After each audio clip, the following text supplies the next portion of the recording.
کہ اگر روزہ نہیں رکھتے تو اپنی اولاد کو فدیہ دے سکتے ہیں روزے کا؟ جی ٹھیک ہے، شکریہ کال کے لیے. روزہ نہیں رکھا، فدیہ اولاد کو دے سکتے ہیں؟ جی فدیہ جو ہے نا وہ مسکین کو دینا چاہیے، اور اولاد جو ہے نا وہ چونکہ ان کا خرچہ والدین کے ذمہ ہی ہوتا ہے، والد ہو یا والدہ، تو اس وجہ سے اپنی اولاد کو کسی عورت کا بھی فدیہ نہیں دینا چاہیے. اگر ماں کا اولاد شادی شدہ ہے اس میں کچھ علماء نے جو خصوصاً جو سعودیہ کے علماء وہ کہتے ہیں کہ اگر وہ شادی شدہ ہے، بالکل علیحدہ وہ رہتے ہیں، ان کا خرچ وغیرہ علیحدہ ہے بالکل، تو ان کو دی جا سکتی ہے. لیکن زیادہ محتاط یہی ہے کہ جس میں شک و شبہ ہو وہ نہ دی جائے، کیونکہ اولاد تو جگر کا ٹکڑا ہے، اسے آپ فدیت قسم کی چیزیں جو مسکینوں کو دی جاتی ہیں یا زکوٰۃ یا صدقہ، اس کی بجائے آپ انہیں ہدیہ دیں، تحفہ دیں، اپنے مال میں سے دیں، اور یہ جو ہے نا دوسرے مسکینوں کے لیے رکھ دیں، تو یہ زیادہ بہتر ہے. بالکل ٹھیک ہے. آپ گفتگو کر رہے تھے اللہ کے نبی علیہ الصلوۃ والسلام اور صحابہ کرام کے حوالے سے، ان کی جستجو کے حوالے سے لیلۃ القدر کی تلاش میں. ہاں جی، اس حوالے سے دیکھیے یہ جو حدیث مبارکہ ہے نا کہ ایک اور کالر ہیں، آپ کو انٹرپٹ کر رہا ہوں، اس کی معذرت. السلام علیکم ورحمۃ اللہ. ملک مسعود صاحب راول پنڈی سے. السلام علیکم. وعلیکم السلام. جی محترم ملک صاحب فرمائیے، کیا پوچھنا چاہیں گے؟ میں وائف میری بیٹھی ہے اعتکاف ہو تو بیٹے اس کو مل سکتے، پوتے پاتے مل سکتے نہیں مل سکتے؟ جی شکریہ ملک مسعود صاحب کال کے لیے. مفتی صاحب وائف اعتکاف میں بیٹھی ہیں، پوتے اور بچے مل سکتے ہیں؟ جی جی مل سکتے ہیں بالکل. جو بچے ہیں نا یا محرم جو بھی ہوں وہ مل سکتے ہیں، کوئی اس پہ حرج نہیں ہے. نبی کریم صلی اللہ علیہ وسلم کی زوجہ محترمہ حضرت صفیہ رضی اللہ تعالیٰ عنہ ملنے آئیں آپ کو اعتکاف کی حالت میں. حالانکہ سب سے زیادہ جو رکاوٹ ہو سکتی ہے وہ بیوی کے لیے ہو سکتی ہے، نہ ملے، کیونکہ اللہ تعالیٰ نے خصوصاً فرمایا وَلَا تُبَاشِرُوهُنَّ وَأَنْتُمْ عَاكِفُونَ فِي الْمَسَاجِدِ. تو لیکن یہ ہے کہ جو دیگر محرم رشتے ہیں ملنے میں تو کوئی حرج نہیں ہے. یہ جو ہم یہ سمجھتے ہیں کہ بالکل کوئی بات چیت نہ کریں، منہ ڈھام کے وہ بیٹھ جائیں اور کسی سے کوئی تحریر کریں، بات بھی نہ کریں، تحریر سے لکھ کے دیں کہ ہمیں یہ درکار ہے، تو یہ ساری خود کچھ ایسی پابندی ہے جس کی وجہ سے لوگ اعتکاف بیٹھتے نہیں ہیں کہ ہم اچھا اتنی پابندیوں میں آ جائیں گے. میں کہتا ہوں جو شرعی پابندیاں ہیں اور شرعی جو سہولیات ہیں ان کو دی جائیں تاکہ لوگوں کا رجحان اعتکاف کی طرف بڑھے. بالکل ٹھیک ہے. تو مفتی صاحب اس میں آج کل پھر یہ موبائل کا دور ہے، تو بعض لوگ یہ بھی پوچھ لیتے ہیں کہ جی موبائل وہ یوز کیا جا سکتا ہے کہ نہیں، تو اس بارے میں بھی ذرا روشنی ڈالیں. جی موبائل استعمال کرنا تو درست نہیں ہے، یعنی آپ اس کو سکرولنگ کرتے رہیں، اس میں کوئی سرچ اور ایسے وہ فیس بک اور یہ وہ، لیکن یہ ہے کہ کسی سے آپ نے بات چیت کرنی ہے تو جی کاروباری بات. دنوں ہم نے اعتکاف کے مسائل میں اس کے حوالے سے جی سودا کوئی طے نہ کیا جائے، لیکن اگر مثلا باپ کہتا ہے بیٹے کو اس نے اپنے اڈے پہ بٹھایا ہوا ہے اپنے تجارتی مرکز پہ، تو اسے کہہ سکتا ہے یار وہ اس سے پیسے لینے تھے وہ یاد کرنے کے لیے. ہاں تو ایسی کوئی رہنمائی ہو جائے تو اس میں کوئی حرج نہیں ہے، لیکن وہ باقاعدہ طور پہ اس پہ شامل ہی لینا، انوالو لینا، یہ درست نہیں ہے. بالکل ٹھیک. ایک اور کالر ہیں جی. السلام علیکم ورحمۃ اللہ. شوکت علی صاحب لاہور سے. جی السلام علیکم. وعلیکم السلام ورحمۃ اللہ. جی میرا یہ سوال ہے کہ دوسرا الماری جیسے ہم دوسرا گرمیوں سردیوں کے کپڑوں کا رد و بدل کرتے رہتے، جو باکس ہوتا ہے پیٹی جسے ہم کہتے ہیں کہ گرمیوں کا نکالے سردیوں کا رکھ لے، اس طرح. تو اس دفعہ ہم نے گرمیوں کے نکال کے پیٹی میں رکھے اور سردیوں کے الماری میں. تو جب استعمال کے لیے کپڑے سردیوں میں نکالے تو اس میں کچھ کپڑے غائب تھے. تو اب جب سردیوں کے پیٹی میں رکھنے لگے یا باکس میں جو بھی، تو ہمیں وہ دوسرا سردیوں کے کپڑے مل گئے. ہم نے ہر چیز ہر جگہ گھر پہ کمرے میں ڈھونڈا تو کہیں نہیں ملے. اس دفعہ جب وہ رکھنے کے لیے ہم نے موسم چینج ہوا تو وہ ہمیں مل گئے ہیں. تو اکثر ہمارے گھر میں یہ مسئلہ ہوتا رہتا ہے. تو اس کے بارے میں برائے مہربانی گائیڈ یا کوئی وظیفہ یا کوئی بتائیں کیا کریں ہم؟ مہربانی. شکریہ شوکت علی صاحب. میرا خیال ہے وہ یہ سمجھتے ہیں کہ شاید جادو وغیرہ اس میں نا یہ عرض کروں کہ بعض اوقات تو اگر یہ انہوں نے ساری تحقیق کر لی، ایسا کوئی مسئلہ نہیں ہے کہ ہم بھول گئے ہوں یا ایسے ہی، اور ان کے کہنے سے یہ پتہ چلتا ہے. تو اس میں یہ ہوتا ہے کہ شیطانی طاقتیں نا اپنا وہ چیک کرنے کے لیے کتنے ہیں کہ ایسے آغاز کرتی ہیں چیزیں، کوئی گما لیں، کوئی اٹھا لیں کہ بندہ کیا ری ایکشن کرتا ہے، اور یہ مرعوب ہوتا ہے کہ خوف زدہ ہوتا ہے کہ نہیں ہوتا. اچھا یہ خوف زدہ ہو جائیں گے، وہ پھر اس سے بڑی بات لے کے آئیں گے، پھر اور ڈرائیں گے اور ایسا کریں گے، کوئی چیز کی آواز آئے گی گرنے کی، کوئی چھینٹے، کوئی ایسی چیزیں. تو اس کا مطلب یہ ہے کہ ابتدا میں ہے تو اس کا نہ تذکرہ کریں نہ کچھ ایسے کریں، بس گھر میں آپ سورہ بقرہ کی تلاوت کریں اور آخری 3 سورتیں صبح و شام 3 مرتبہ سب پڑھیں گھر کے افراد، انشاءاللہ وہ زائل ہو جائے گا اثر. بالکل ٹھیک ہے، اگر ایسا ہے تو بالکل ٹھیک. کالر ہیں جی ایک اور. السلام علیکم ورحمۃ اللہ. حاجی رشید صاحب لاہور سے. جی فرمائیے کیا پوچھنا چاہیں گے، کیا سوال ہے آپ کا؟ السلام علیکم. وعلیکم السلام ورحمۃ اللہ. جی بھجن سر، میں نے یہ پوچھنا تھا، جو سجدہ تلاوت ہوتا ہے، جو سجدہ کرتے ہیں، اس میں یہی جو نمازیں پڑھتے وہی پڑھنا ہے یا اور کوئی دعا پڑھنی چاہیے، یہ پوچھنا تھا. شکریہ حاجی صاحب. مفتی صاحب جی اس کے دو دعائیں آپ بھی ہمارے ساتھ جو دو دعائیں ثابت ہیں، ایک تو سجد وجہ للذی خلقہ وصورہ وشق سمعہ وبصرہ بحولہ فقوتہ فتبارک اللہ احسن الخالقین، اور ایک یہ دعا بھی ثابت ہے، اللہم اکتب لی بہا اجرا وزعنی بہا وزرا واجعلہا لی عندک ذخرا وتقبلہا منی کما تقبلت من عبدک داود. یہ دعا یہ بھی ثابت ہے، اور یہ اس سے زیادہ اتھینٹک ہے، وہ جو عام مشہور پڑھی جاتی ہے سجدہ وجہ. ٹھیک ہے. ایک اس کے بارے میں آپ صاحب وہ حدیث میں مفتی صاحب یہ بھی ہے نا کہ صحابی کہتے ہیں کہ میں نے درخت کو دیکھا کہ وہ سجدہ کر رہا تھا اور وہ یہ دعا پڑھ رہا تھا، اللہم اکتب لی بہا عندک اجرا، والی دعا. تو پھر اس کے بعد کہتے ہیں میں نے نبی پاک صلی اللہ علیہ وسلم کو دیکھا، آپ سجدہ تلاوت کر رہے تھے تو آپ بھی یہی دعا پڑھ رہے تھے. اللہ اکبر کبیرہ. بہت خوبصورت. کالر ہیں جی ایک اور. السلام علیکم ورحمۃ اللہ. عتیق الرحمان صاحب چیچا وطنی سے. السلام علیکم ورحمۃ اللہ. عتیق الرحمان صاحب. ہاں جی سر جی. جی فرمائیے کیا سوال ہے آپ کا، کیا رہنمائی چاہیے؟ میں کیا پوچھنا چاہ رہا تھا، میں نا دکان ہے ہماری، تو سر جی ہم نا قسطیں ادا کرتے ہیں تقریباً، جو نا لون والی ہے وہ ادا کرنی چاہیے یا نہیں کرنی چاہیے؟ ٹھیک ہے. یعنی لیا ہوا لون لون لیا ہوا ہے آپ نے؟ نہیں ہم پے کرتے ہیں جی، لون لیا ہوا جو اور لوگ لیتے ہیں نا جی، وہ لون لیا ہے لوگوں نے، تو ہم ادا کرتے ہیں قسطیں کشف بینک کی یا جائز کیش میں یا ایزی پیسے میں. اوکے. دکان کس چیز کی ہے؟ کریانے کی ہے. بس ٹھیک ہے، شکریہ کال کے لیے. جی محترم مفتی صاحب، کریانی کی دکان ہے، جائز کیش وغیرہ کا اچھا جائز کیش، ہاں ٹھیک ہے، وہ تو ٹھیک ہے، جائز کیش وغیرہ وہ منتقلی جو ہے اس میں تو کوئی حرج نہیں ہے. تو اگر وہ یہ ایڈوانس وغیرہ لے کے اور ایسے کرتے ہیں تو یہ درست نہیں ہوگا، کیونکہ ایڈوانس میں وہ شامل ہوتا ہے، سود شامل ہوتا ہے، تو وہ نہیں ہونا چاہیے. اس کے علاوہ جو منتقلی کے لیے ایسا کرتے ہیں، جو لوگوں کے وہ پے کرتے ہیں بل وغیرہ، تو ایسا کوئی اس میں تو کوئی حرج نہیں ہے. اصل میں میرا خیال مفتی صاحب وہ یہ بھی پوچھنا چاہتے ہیں نا کہ کچھ لوگ ایسی چیز کی قسطیں دے رہے ہوتے ہیں جو لوگ سود میں انوالو ہوتے ہیں، تو اب وہ جا رہی ہیں ان کے تھرو. نہیں، وہ عموماً سود لوگ اس کو سمجھ رہے ہوتے ہیں قسطوں کے کاروبار کو. ایسا نہیں، ان کا یہی میرا خیال ہے کہنے کا مقصد ہے جو مفتی صاحب نے بھی واضح کر دیا. کالر ہیں جی ایک اور. السلام علیکم ورحمۃ اللہ. عدیل صاحب وزیر آباد سے. جی السلام علیکم. وعلیکم السلام ورحمۃ اللہ. جی محترم فرمائیے. سر میرا ایک بھائی ہے. جی سر میرا ایک بھائی ہے، وہ خود سے اپنے آپ سے باتیں کرتا ہے اور کوئی تیسرا بندہ بولے اس کے خلاف ہو جاتا ہے. وہ اپنے آپ اس نے اپنا قبیلہ بنایا ہوا ہے نا، تو وہ اپنے آپ سے اکیلا باتیں کر رہا ہے. یہ تقریباً 3 سال سے ہو رہا ہے. بیمار ہیں کوئی، ان کو عارضہ تو نہیں مینٹلی یا کسی قسم کا؟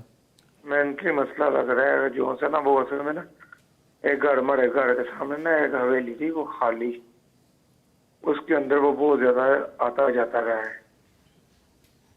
ٹھیک ہے. دوسرا سوال یہ ہے سر، دوسرا سوال یہ ہے، ہیلو جی جی فرمائیے. دوسرا سوال میرا یہ ہے کہ یہاں ہمارے گھر میں شادی نہیں ہوتی، اگر ہو جائے تو لڑکی نہیں ٹکتی. ٹھیک ہے، مطلب شادی ہوتی ہے 1 منتھ رہتی ہیں، 1.5 منتھ رہتی چلی جاتی ہیں. ٹھیک ہے، تو یہ ہے کہ اس کے متعلق بھی تھوڑا ہمیں بتا دیں. تو یہ بھی ہمارے لیے ٹینشن ہے. تیسری یہ ٹینشن ہے کہ گھر جس گھر میں ہم رہتے ہیں ہم اس کو سیل کرنے کی کوشش کرتے ہیں، یہ سیل ہونے کوئی نہ کوئی رکاوٹ سے نا اڑ جاتا ہے، مطلب سیل نہیں ہو پاتا. ٹھیک ہے عدیل صاحب، بہت شکریہ کال کے لیے. اللہ تعالیٰ آپ کے لیے آسانیاں پیدا کرے. مفتی صاحب مسائل میں گھرے ہوئے ہیں. جی جی کچھ انہوں نے آپ اچھا اس میں نا میں یہ عرض کروں گا کہ ہم سب کو اس بات کا ضرور خیال رکھنا چاہیے. بعض اوقات بڑوں کی ہوئی غلطیاں جو ہوتی ہیں نا، ان کے اثرات جو ہیں وہ بعد تک چلتے رہتے ہیں. مثلا ایک حدیث میں نبی صلی اللہ علیہ وسلم نے فرمایا کہ جو یمین غموس ہے یعنی جھوٹی قسم اٹھانا کسی بات کے، جھوٹی قسم جانتے بوجھتے اٹھانا، یہ تدع الدیار بلاقیہ، کہ گھروں کو ویران کر کے چھوڑتی ہے۔ اللہ اکبر۔ تو اب کسی نے اٹھائی تو ظاہر ہے وہ نسلوں میں اس کا جو ہے نا وہ پڑتا ہے۔ اسی طرح حرام جو ہوتا ہے اس سے بھی بڑے اثرات ہوتے ہیں۔ باقی ہم یہ تو نہیں کہتے کہ ان کے ساتھ ایسا ہے، لیکن میں عمومی بتا رہا ہوں کہ ایسے خدشات ہو سکتے ہیں۔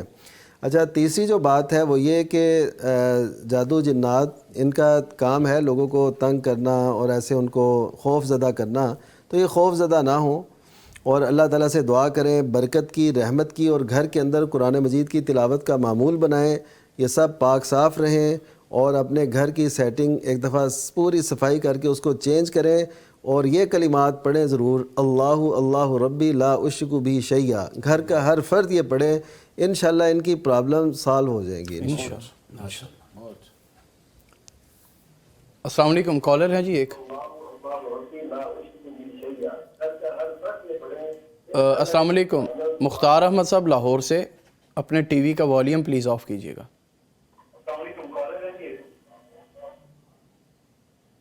السلام علیکم۔ السلام علیکم جی مختار صاحب فرمائیے، کیا پوچھنا چاہیں گے؟ میرا سوال ہے کہ یہ جو ہم موبائل پہ پکچر ڈاؤن لوڈ کرتے ہیں، یہ آیا کہ درست ہے کہ نہیں درست؟ اللہ تعالیٰ کے احمد نے فرمایا کہ اس میں جان ڈالو۔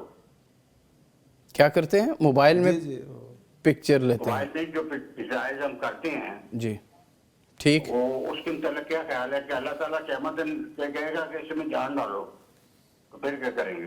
اللہ اکبر۔ جی مختار صاحب شکریہ کال کے لیے۔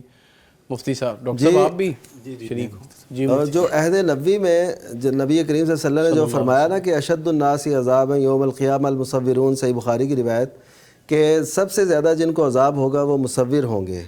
تو نبی صلی اللہ علیہ وسلم کے دور میں جو مصور تھا وہ وہی تھا جو اپنے ہاتھ سے بنا رہا ہے جانداروں کی تصویریں، کیونکہ بے جان کی بنانا تو جائز ہے، کسی بھی جاندار کی تصویر بناتا ہے تو اصل جو اس کا اطلاق ہے وہ اس پہ ہے۔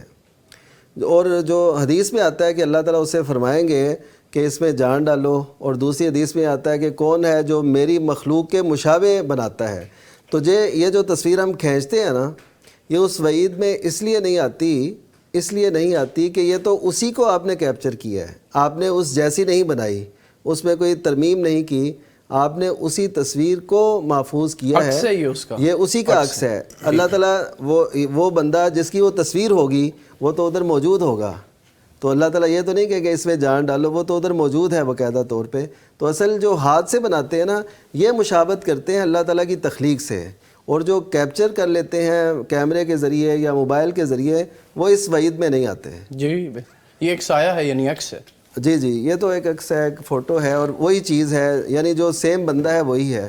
تو اس وجہ سے بہرحال ہم اس بات کی عمومی اجازت نہیں دیتے کہ آپ بے مقصد تصویریں وہ کھینچتے رہیں کرتے رہیں، ضرورت کے تحت یہ کی جا سکتی ہیں، لیکن یہ اس وعید میں نہیں آتی۔ بالکل ٹھیک۔ ایک اور کالر ہیں جی، السلام علیکم ورحمۃ اللہ، فواد صاحب لاہور سے۔ جی سر آپ کیسے ہیں؟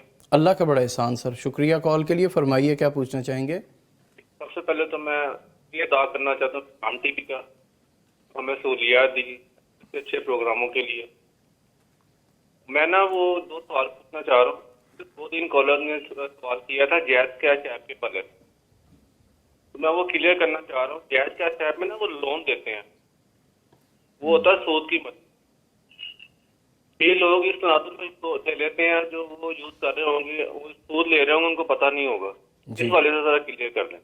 ٹھیک ہے فواد صاحب، سب سے پہلے تو آپ کا شکریہ پیغام کے حوالے سے خوبصورت کلمات کا، دوسرا آپ کے سوال کا جواب انشاءاللہ مفتی صاحب دیتے ہیں۔ جی محترم مفتی صاحب۔ جی میں نے اس میں بھی عرض کیا تھا کہ اگر لون کا کام ہے نا، لون وہ چاہے کمپنی دے چاہے لوگ دیں، لون میں چونکہ کمپنی سود دیتی ہے، اس وجہ سے ان سے ایڈوانس لے کے پھر اپنا کام کرنا، ایک دوسرے کو رقم بھیجنا، یہ درست نہیں ہوگا۔ یہ چاہے 1 روپے کا بھی لون کیوں نہ ہو، جس پہ آپ کو 1 روپیہ ہی اضافی دینا پڑ جائے تو وہ بھی سود ہے۔ تو اس وجہ سے اس سے اپنا دامن بچانا ہے۔ اگر کوئی کاروبار میں ایسے کرتا ہے تو وہ ٹھیک نہیں ہے، وہ اپنے پیسے یا تو زیادہ جمع کرا کے رکھے کہ اس کو لون نہ لینا پڑے، اور وہ اپنے دکان کے جو معاملات ہیں وہ چلائے، پھر ٹھیک ہوگا۔ بالکل ٹھیک۔ فیصل صاحب، اللہ تعالیٰ نے ہماری بخشش کا سامان کیا، یہ شب قدر ہمیں عطا فرمائی، شکر کیسے ادا کریں؟ دیکھیں جی شکر ادا کرنے کے دو طریقے ہیں. ایک ہے انسان اپنی زبان سے شکر ادا کرے جی الحمدللہ، اور دوسرا یہ کہ اپنے عمل سے کرے. ٹھیک ہے. جو اللہ نے صحت دی ہے، تندرستی دی ہے، اس کا صحیح استعمال کریں. اللہ نے آپ کو عافیت دی ہے اور آپ عبادت کر سکتے ہیں تو عبادت کریں. جیسا کہ حدیث میں آتا ہے انسان کو ان چیزوں کو غنیمت سمجھنا چاہیے. اس سے پہلے کہ انسان بیمار پڑے اور وہ لاچار ہو جائے تو اپنی صحت میں ہی اپنی بندگی کرے، اللہ کا شکر ادا کرے. بالکل ٹھیک. تو اس اعتبار سے یہ دو چیزیں ہیں کہ ایک زبان سے ادا کرے، دوسرا اپنے عمل سے بھی. ٹھیک ہے. کالر ہیں جی ایک. السلام علیکم ورحمۃ اللہ. عامر شہزاد صاحب منڈی بہاؤالدین سے. وعلیکم السلام. جی سر یہ پوچھنا تھا کہ جو دو سجدوں کے درمیان دعا ہے وہ پڑھ سکتے ہیں؟ دو سجدوں کے درمیان کی دعا سجدے کے درمیان میں پڑھ سکتے ہیں؟ جی جی دو سجدوں کے درمیان میں جو دعا پڑھتے ہیں وہ کیا فرض نماز میں بھی پڑھ سکتے ہیں یا نفل عبادت میں صرف پڑھ سکتے ہیں بس؟ جی شکریہ عامر شہزاد صاحب کال کے لیے. ڈاکٹر صاحب فرمائیے گا. جی محترم افسر صاحب، اس میں دو دعائیں ہیں. ایک تو صحیح مسلم کے حوالے سے ہے جو بین السجدتین یعنی دو سجدوں کے درمیان پڑھنے کے حوالے سے، وہ رب اغفر لی رب اغفر لی ہے. تو یہ اتھینٹسٹی کے اعتبار سے زیادہ بہتر ہے، اس لیے اس کو پڑھنا چاہیے. دوسری جو دعا ہمارے ہاں مشہور ہے، اللہم اغفر لی ورحمنی وجبرنی ورفانی وہدنی وعافنی ورزقنی، اس میں ایک دو لفظوں کی ترمیم کے ساتھ بھی یہ روایات مروی ہیں. تو یہ حدیث دو طرح سے مروی ہے.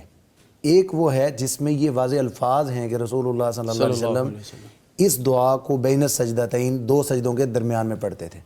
وہ روایت تو سند کے اعتبار سے صحیح نہیں ہے، علامہ ناصر الدین البانی رحمہ اللہ نے اس کو ضعیف قرار دیا ہے. لیکن عمومی ایک روایت یہ ثابت ہے کہ رسول اللہ صلی اللہ علیہ وسلم اس دعا کو نماز میں پڑھا کرتے تھے. اس میں مقام کا تعین نہیں ہے کہ کس موقع پر پڑھتے تھے. تو جب موقع کا تعین نہیں ہے تو اس کا مطلب یہ ہے کہ نماز میں ثابت ہے تو کسی بھی موقع پر پڑھ لیں، اور جب کسی بھی موقع پر پڑھ سکتے ہیں تو دو سجدوں کے درمیان بھی پڑھ سکتے ہیں. بالکل ٹھیک. لہٰذا دونوں دعائیں ثابت ہیں. بین السجدتین وہ والی دعا بھی پڑھی جا سکتی ہے، اللہم اغفر لی ورحمنی وجبرنی والی، اور رب اغفر لی بھی پڑھی جا سکتی ہے، رب اغفر لی دو مرتبہ. لیکن سند کے اعتبار سے یہ رب اغفر لی والی زیادہ بہتر ہے، اس کو لازمی طور پر پڑھنا چاہیے. اور نفل میں بھی پڑھ سکتے ہیں اور فرض میں بھی پڑھ سکتے ہیں. بالکل.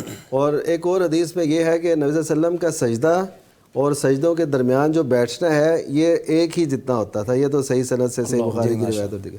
تو اس کا مطلب ہے کہ وہ کچھ زیادہ پڑھتے تھے نا، تو وہ یہ دعا پھر اللہم اغفر لی ورحمنی یہ والی دعا. بالکل ٹھیک. ایک اور کالر ہیں جی. السلام علیکم ورحمۃ اللہ. محمد سلیم صاحب فیصل آباد سے. جی السلام علیکم. وعلیکم السلام. جی جناب فرمائیے کیا پوچھنا چاہیں گے؟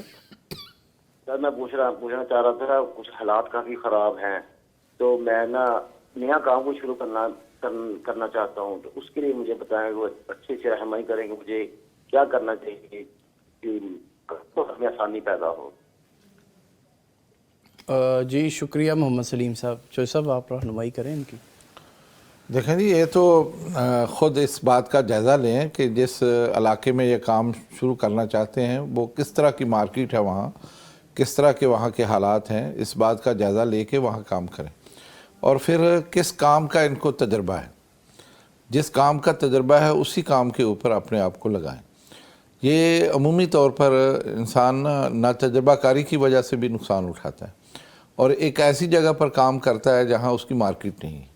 اس لیے یہ دو تین چیزیں ہیں جس کا سروے پہلے کر لیں، تحقیق کر لیں اور اپنے آپ کا بھی جائزہ لیں کہ وہ کون سا کام جانتا ہے اور اس کام کو کرے. اگر ایسا کر لے گا تو انشاءاللہ کامیاب ہو جائے گا. بالکل ٹھیک ہے. اور برکت کی دعا ربنا آتنا فی الدنیا حسنہ وفی الآخرۃ حسنہ، یعنی یہ دعائیں پڑھ کے عموماً یہ سوال آتا ہے نا جی کہ ہم کاروبار کرتے ہیں کوئی تو چلتا نہیں، ادھر پیغام ٹی وی کے پلیٹ فارم پہ بھی آتا ہے. میرا خیال ہے اس میں ایک یہ بھی فیکٹر ہے جو پروفیسر صاحب نے بیان کیا ہے کہ کچھ نا تجربہ کاری ہوتی ہے اور پھر اس کام کا نہیں پتہ ہوتا، مارکیٹ کا پتہ نہیں پتہ ہوتا. ہاں کچھ اللہ تعالیٰ کی تقسیم بھی ہوتی ہے نا کہ اس یبسط الرزق لمن یشاء ویقدر، کہ جس کے لیے چاہتا ہے کشادہ. اب ہو سکتا ہے کہ ان کے ان سالوں میں تنگی لکھی اور ادھر سے وہ اس سے کاروبار شروع کر دیا، تو اب وہ کہے گا پتہ نہیں میرے سے کیا غلطی ہوئی. حالانکہ وہ اللہ کی تقسیم ہوتی ہے. تو اس کو بھی ہمارے ذہن میں ہونا چاہیے تاکہ ہم پریشان نہ ہوں۔ اس میں ایک اور بات بھی میں اضافہ کروں، اصل میں بات یہ ہے کہ آپ اگر کوئی چیز لے کے بیچ رہے ہیں کوشش کریں کہ اس میں منافع کم سے کم رکھیں۔ بالکل ٹھیک۔ اور یعنی وہ چیز اگر آپ کم منافع سے بیچیں گے آپ کما زیادہ سکیں گے، زیادہ بک جائے گی وہ، لیکن بعض دفعہ لوگ منافع زیادہ رکھتے ہیں، وہ چیز مہنگی ہوتی ہے، کسٹمر ایک دفعہ ہی آتا ہے پھر۔ اور تیسری بات یہ کہ اس میں سروے کریں پہلے کہ کس معیار کی کوئی چیز جو لوگ زیادہ پسند کرتے ہیں۔ اگر آپ سروے کر لیں ایک دفعہ اور آپ کو پتہ چل جائے کہ لوگوں کی ڈیمانڈ کیا ہے، اس کے مطابق آپ اس کو کریں۔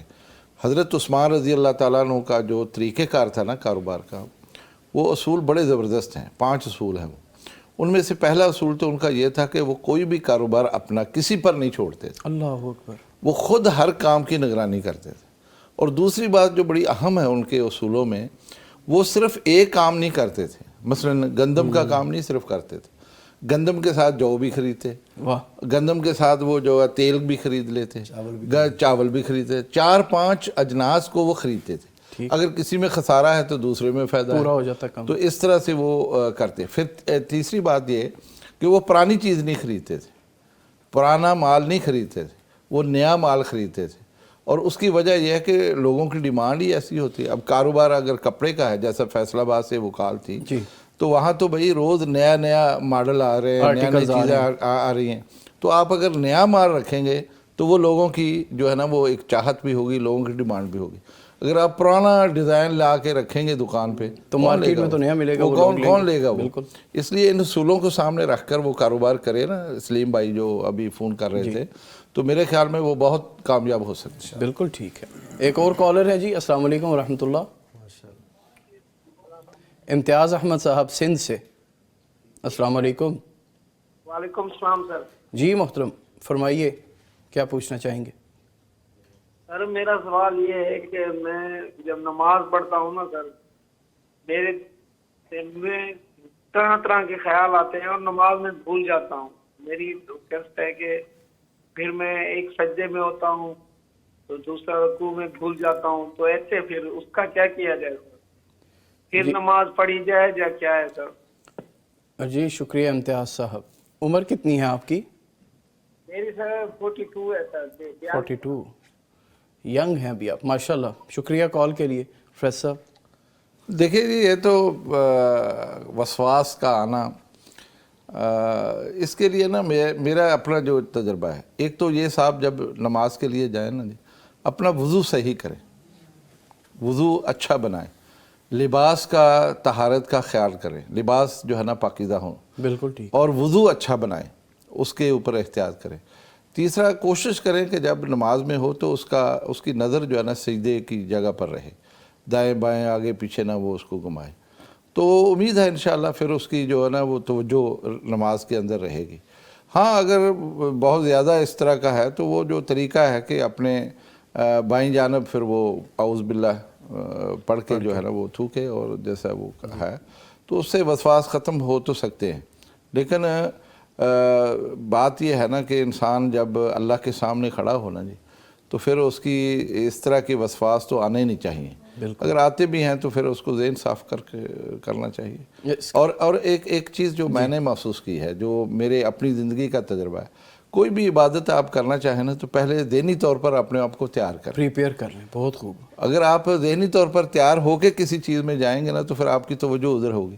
آپ اگر گپیں شپیں لگا کے اور ادھر کو فضولیات جو ہے نا وہ لطیفے سنتے اچانک جا کے اللہ اکبر مصلی پر، تو وہ تو خیالات آنے چاہیے۔ امتیاز بھائی سے میں یہی کہوں گا کہ ایک تو وضو اچھا بنائیں، کپڑے صاف رکھیں، اور نماز سے پہلے اپنے آپ کو تیار کریں۔ فرض نماز سے پہلے جو سنتے ہیں وہ پڑھیں پہلے، بالکل، اس لیے وہ پڑھتے ہیں تاکہ فرض میں ہم پوری توجہ سے شامل ہو جائیں۔ بہت خوبصورت۔ وہ جس طرح آپ نے کہا نا نماز میں خیالات، اس کے بارے میں وہ ایک بات بھی مشہور ہے نا کہ ایک بندہ نماز پڑھ رہا تھا تو امام صاحب کو غلطی لگ گئی، تو امام صاحب مصر تھے میں نے 4 رکعتیں پڑھائی ہیں، اور مقتدی کہہ رہا تھا آپ نے 3 پڑھائی ہیں، تو امام صاحب نے پوچھا تمہیں کس طرح پتا؟ اس نے کہا میری 4 دکانیں نے ابھی 3 کا حساب کیا تھا، چوتھی کا حساب باقی تھا، تو نماز مکمل ہو گئی۔ جی کالر ہیں جی ایک اور، السلام علیکم ورحمۃ اللہ۔ کال ڈراپ ہو گئی ہے جی، ٹھیک ہے۔ محترم مفتی نعمان صاحب،